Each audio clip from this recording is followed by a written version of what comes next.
pessoal, esse daqui é um vídeo falando sobre a função seno, tá? Então, é um vídeo de trigonometria, em que eu pretendo explicar para vocês como que a gente constrói o gráfico dessa função, que é a função seno, tá?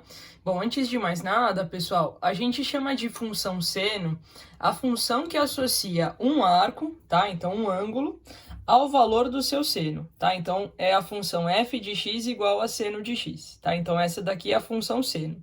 Em cima dessa função, a gente pode fazer várias outras, tá? Eu posso fazer seno de x mais 1, 2 seno de x, enfim, eu posso fazer algumas interferências aqui, mas essa daqui é a função seno, digamos assim, fundamental, tá?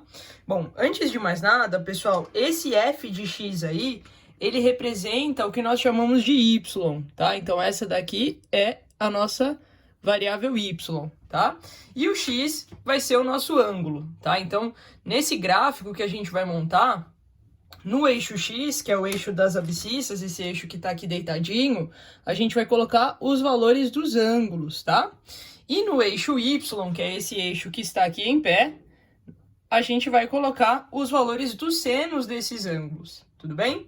Bom, antes de mais nada, então, pessoal, é o seguinte, como a gente nunca se deparou com essa função antes, né, uma estratégia bacana para a gente construir esse gráfico é montar uma tabelinha de valores, tá? Então, eu já montei aqui uma tabelinha, tá? E aí, nessa tabelinha, a gente vai colocar os ângulos e vai colocar os valores dos seus senos, tá? Eu vou colocar alguns, é claro que quanto maior for essa tabela, pessoal, com mais firmeza, né? Com mais detalhes a gente consegue enxergar esse gráfico, tá? Mas eu vou colocar só alguns para a gente ter mais ou menos uma noção de como que fica esse gráfico, como que fica essa função. Então eu vou começar, pessoal, colocando aí na tabela o ângulo de 0 graus, tá? Então eu vou colocar assim, ó, 0 graus, que é o mesmo que 0 radianos, tá? Então quando a gente pensa aqui no ciclo trigonométrico, né? O eixo do seno é o eixo que está em pé, né? Então a gente tem aqui um eixo do seno que é o eixo em pé, tá? Então esse daqui é o seno. E a gente vai colocar os ângulos aí no ciclo trigonométrico, tá? Então, por exemplo, esse ângulo de 0 graus, ele está aqui, né? Assim como a gente já aprendeu lá na montagem do ciclo trigonométrico. E eu sei que o seno de 0 é o mesmo que 0, né? Então eu vou colocar aqui 0 e 0, tá? E aí agora, gente, eu vou para este ponto aqui, tá? Este ponto aqui é o que nós chamamos de 90 graus, né? Esse é o ângulo de 90 graus. Vai ficar mais fácil para a gente trabalhar diretamente já em radianos, tá? Então eu não vou colocar aqui em graus, eu vou colocar direto em radianos. Então eu sei que aqui eu tenho um ângulo de π sobre 2 radianos, né? E eu sei que o seno desse ângulo, né, de π sobre 2, ele vale 1, né? Por que 1? Porque é o raio dessa circunferência, tá? Então, quando o meu ângulo vale π sobre 2 rad, né, π sobre 2 rad, eu tenho o seno dando 1, tá? E assim sucessivamente, tá? Então, eu vou colocar aqui o ângulo de 180 graus, que é o π radianos, né? Então, quando eu tenho π rad aqui no ângulo, eu sei que o seno vale 0, né? Ou seja, a alturinha aqui é 0. Depois, 3π sobre 2, que é 270 graus. Eu sei que o seno aqui vale menos 1, né? Menos 1 porque tá para baixo. Então, menos 1. E quando eu dou uma volta completa, finalmente eu tenho aqui 2π, né? Que é o mesmo que 360 graus. Então, aqui 2π, eu sei que o seno de 2π é 0, beleza? Então, assim, pessoal, eu só coloquei esses 5 ângulos aqui, né? Mas eu poderia ter colocado muitos outros, tá? Eu poderia ter colocado a família do 45 graus, do 30 graus e assim sucessivamente. Essa tabelinha já vai dar mais ou menos uma noção para mim de como que vai ficar esse gráfico, tá? Então, o que eu vou fazer? Primeiro de tudo, gente, é importante que a gente note que o seno, ele é sempre um valor que está limitado nesse intervalo de menos 1 a 1, tá? Então, eu não tenho nenhum ângulo cujo seno valha menos que menos 1 e nenhum ângulo cujo seno valha mais que 1, tá? Então, o seno vai ficar limitado nesse intervalo de menos 1 a 1, tá? Então, quando eu montar o gráfico aqui, gente, eu já sei que o eixo y aqui, ele vai ficar limitado nessa faixa, né? Que é uma faixa que varia aí de menos 1 até mais 1, tá? Então, o que eu vou fazer aqui? Vou pegar a minha régua e eu vou marcar aqui uma unidade para cima, uma unidade para baixo, tá? Então, eu tenho aqui mais 1, menos 1, tá? E eu sei que o meu gráfico ele vai ficar todo oscilando nessa faixa, tá? E aí, para ficar melhor pra gente, ó, eu vou fazer o seguinte, eu vou fazer aqui uma linha pontilhada, tá?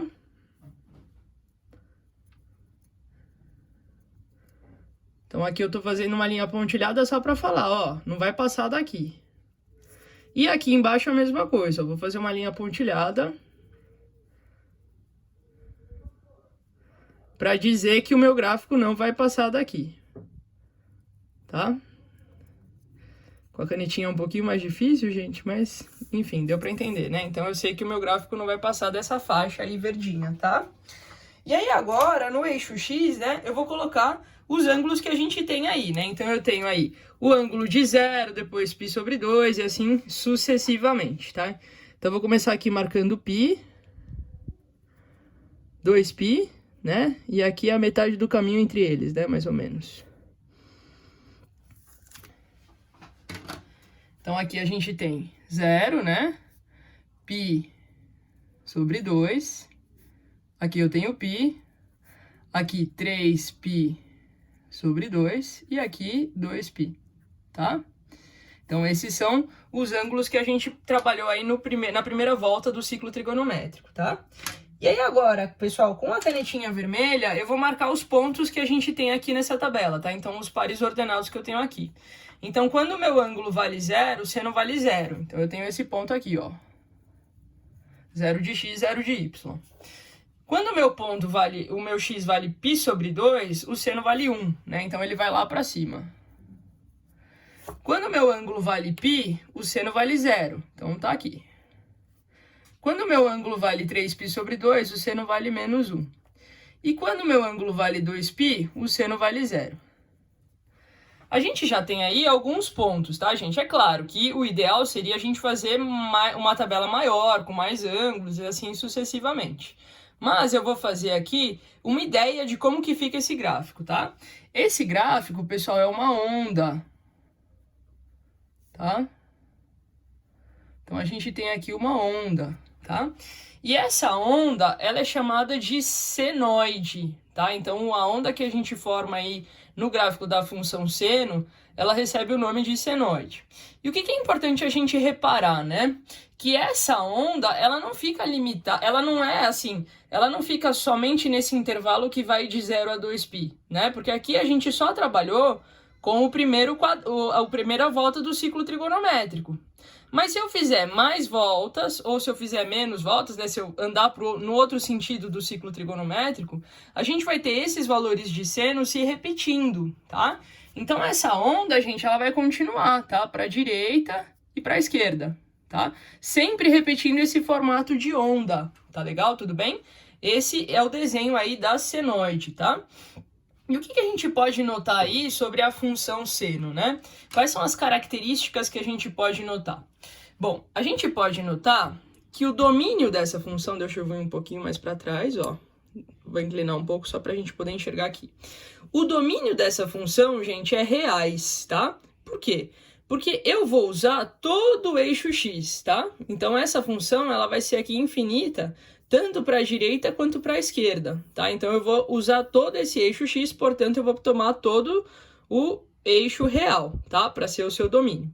Já a imagem, que são os possíveis valores de y, eles vão ficar limitados nessa faixa, que eu tinha falado para vocês no começo, né?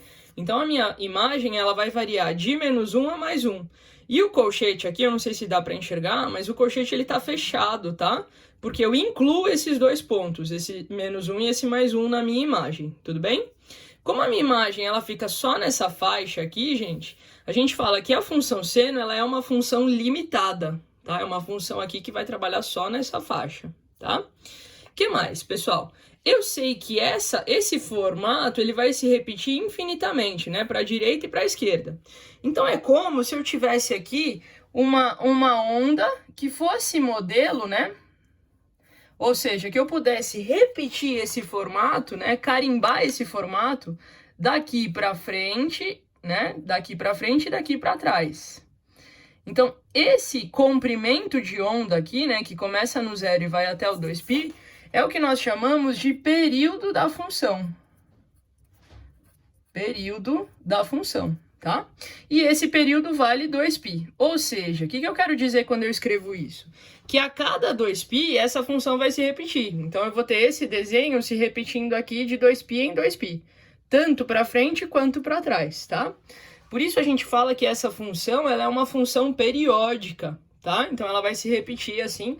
A cada 2π, a gente tem esse desenho se repetindo, tá? Então, é como se...